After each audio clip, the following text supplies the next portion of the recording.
وتساعدني وتساعد برضه. دي الطريقه بتاعتنا. دي الطريقه بتاعتنا. خلينا نتعامل بقى كده. فين الشاي؟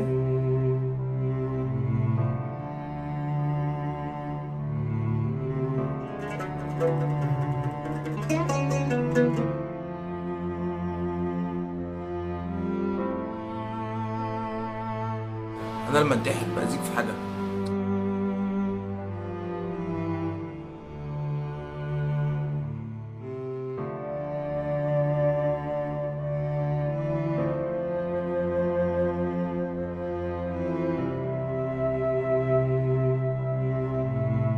في الانتحار عن طريق الحضن، ده اللي بتلبس قميص زي استاذ احمد السقا وبتمشي كده بهمه بتجري على عسكري غلبان كده ماسك سلاحه وتحضنه جامد قوي وتقول الله اكبر. هيحصل شاشه سودا، صوت ضرب نار، انت مت خلاص يعني، وهقول انك شهيد. فانت كده كسبت كل حاجه وحضنت قبل ما تموت يعني. انت عارفين الحضن مهم عشان